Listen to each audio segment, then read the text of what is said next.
כיסא גלגלים בשבילי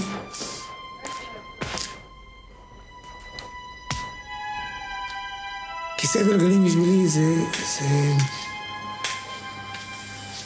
זה נורא נוח.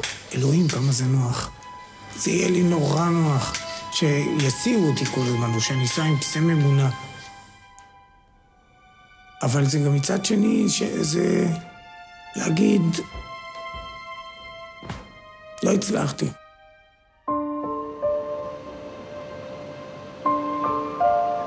החשש של אייל, חולה בטרשת נפוצה כבר 8 שנים, כי הזדקק לכיסא גלגלים, התממש.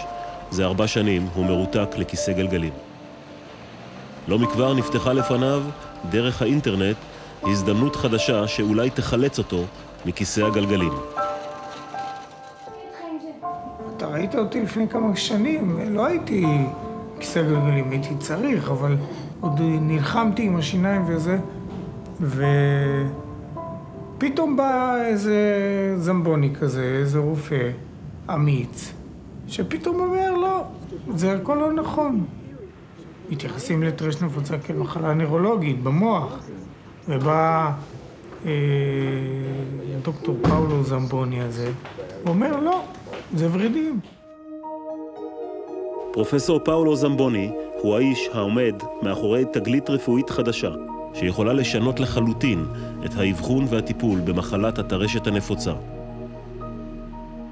A stunning medical discovery, a revolutionary treatment for a most debilitating disease. La sclerosi multipla, una malattia complessa, anche se buoni risultati si stanno ottenendo con i nuovi farmaci. חייהם של עשרות חולי טרשת נפוצה שטופלו בהליך הרפואי החדש שמציע זמבוני השתנו ללא הכר, ובינתיים מפיצים החולים המאושרים באמצעות האינטרנט את הבשורה לכל העולם. Hi, before my procedure this week, I'm going to try to go ahead and document some of my symptoms that can be seen. Okay, so we're going to do walking first. Okay, Yummy, you get over there. Okay, walking with the cane, then I'll do it without the cane because there is quite the difference. Okay? All right. Hi, okay.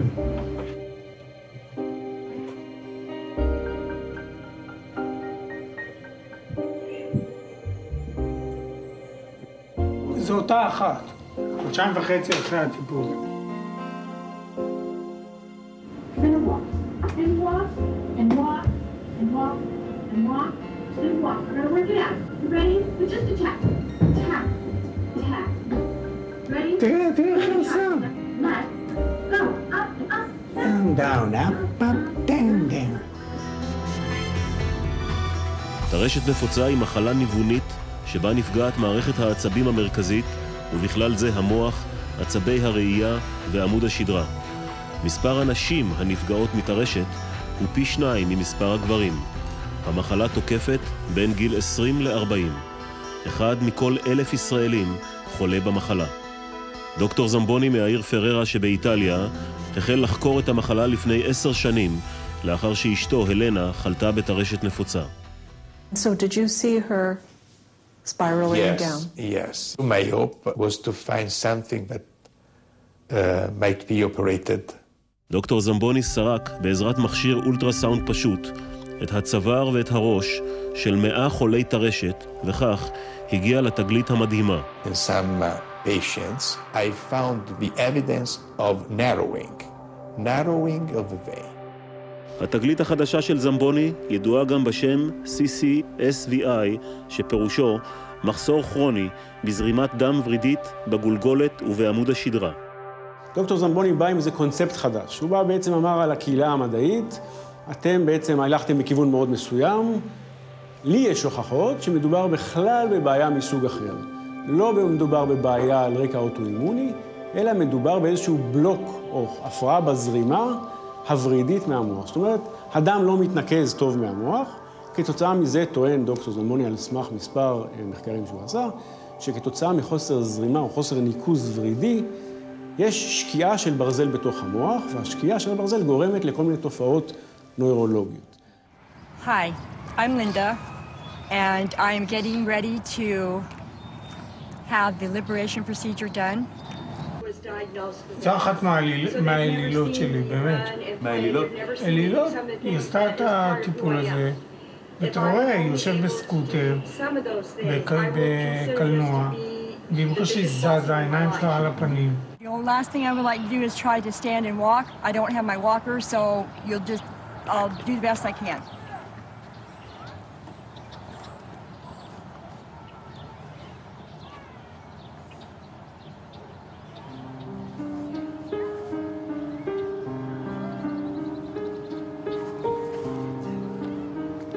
זה, ככה אם אני אנסה עכשיו ללכת בלי הליכון, בלי זה, ככה אני...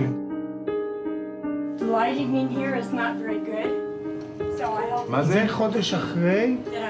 ראית איך היא הולכת? I'm walking. I can turn and just keep walking. And this really is me. And I'm bending my knees. I am bending my knees. And I'm walking and I'm bending my knees. תסתכל לי, היא עומדת על רגל אחת, מרימה רגל שנייה. תראה לי תרופה אחת שנותנים שעושה כזה דבר. אייל טופל בעבר בתרופות, אך ללא הועיל. מאז הוא מחפש כל העת חלופות טיפוליות. העדויות המצולמות מהאינטרנט שכנעו אותו לעשות מעשה. בעוד שבוע, ב-11 בנובמבר, הוא יצא לפולין בתקווה לעבור שם צנתור. כשמזהים אצל חולי ה-MS את ההיצרות או את ההפרעה לזרימה בוורידים, ניתן לטפל בזה על ידי צנתור והרחבה של ההיצרות. הנושא של CSVI הוא הסיט, לצערנו, חלק גדול מהעניין של הכליה הרפואית וגם של המטופלים, מהנושא החשוב שאיך לעצור את המחלה. וחשוב להגיד שבחודש האחרון אושרו מספר תרופות חדשות לטרשת נפוצה.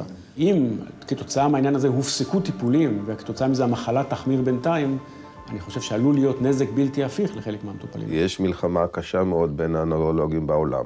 חלק חושב שזה כן פריצת דרך, וחלק חושב שזה לא כלום, שזה קשקוש אחד גדול. ויש עוד צד שלישי לעניין, שזה החולה עצמו. יש הרבה כאלה ששומעים מחברים וקוראים באינטרנט ורואים כתבות בכל מיני מקומות, והם דוחפים את הרופאים שלהם, או נוסעים למדינות אחרות, כי הרופאים שלהם מתנגדים, על מנת כן לעשות את הדברים, וכן להבחן, וכן לטפל, למרות שהרופא שלהם חושב אחרת. דיברתי עם הרופא שלך, הוא בכלל אמר שהוא לא ממליץ לך לנסוע. כן? הוא אמר שהוא אמר לך. הוא אמר את זה? ככה הוא אמר לך? אני... טוב, אז הוא ממליץ לי, נו, כמו שאומרים ביידיש יותר גזור. טוב, אומר. מה אני יכול לעשות לי? אני חושב שחס וחלילה לא מאחל לאף אחד משהו כזה. יום אחד, אם הוא היה עם הדבר הזה, הוא היה טס כמו כלום.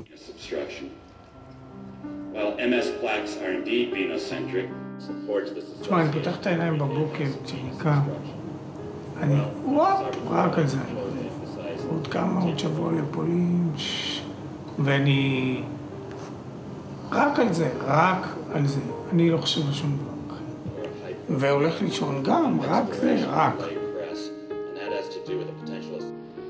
Hola, yo soy Mariana, tengo esclerosis múltiple hace 10 años, estuve muy mal y dado que los médicos me dijeron que no había más nada para hacer, empecé a buscar por internet y conseguí noticias sobre este procedimiento CSVI. מריאנה ברושטיין מכרמיאל, נשואה ואם ל4 ילדים, חולה בטרשת כבר 10 שנים. לפני הניתוח לא היית מסוגלת ללכת ככה. ככה זה לפני ניתוח. הרגל זה כמו אבן, כמו עץ, כשאני שמה מאחורה לקדימה. אף שטופלה בתרופות מתקדמות, המשיכה לסבול מהתקפים קשים. גם היא, כמו אייל, מצאה תקווה חדשה באינטרנט. מישהו אמר שעבר את הניתוח, ועכשיו אני ראיתי את הוידאו שלו, ואני אמרתי, אני לא מאמינה. אז אני החלטתי